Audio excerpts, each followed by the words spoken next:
health and care workers.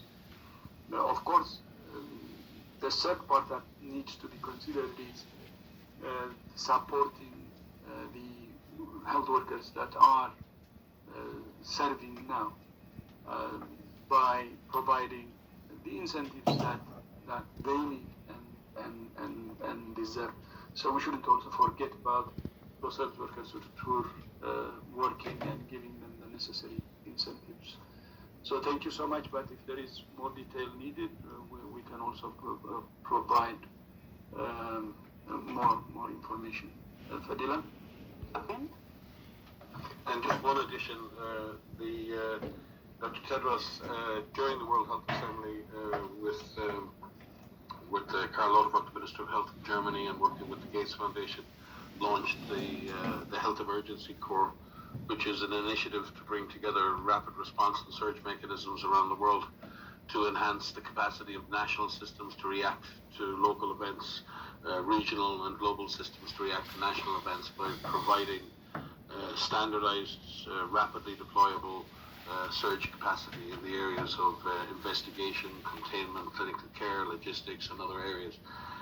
It's an initiative that brings together our partners in the Global Outbreak Alert and Response Network, the Emergency Medical Teams Movement, the Health Cluster, the International Association of Public Health Institutes, the training networks for epidemiology and labs around the world. This is not a replacement of the existing fantastic networks, but it seeks to bring together those initiatives to create national response mechanisms and create a situation where South-South cooperation, North-North cooperation can occur, where neighbouring countries can provide surge assets to neighbours with standardised, with standards created by WHO and the partners, and underwritten by the kinds of training and equipment that will be needed to effect a more effective response. So that's only a very small piece of what is the main issue.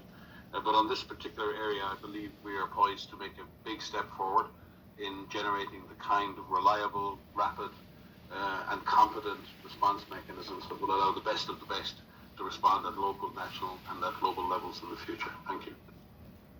So I would like now to invite Jennifer Rigby from Reuters to ask the next question.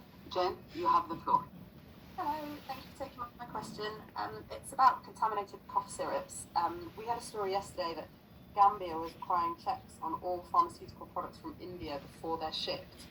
Does WHO recommend other countries do this?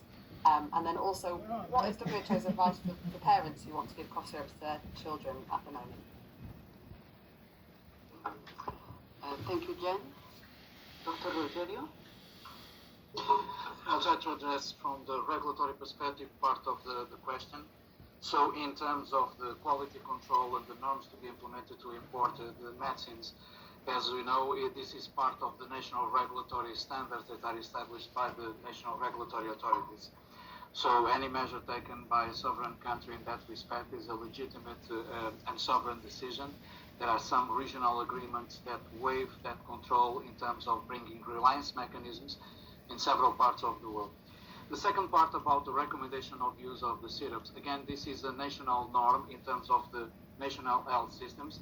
WHO is not recommended or advising not to use cough syrups in the specific situations, but again, this is a national norm to be implemented by the Ministers of Health. Thank you. Thank you so much.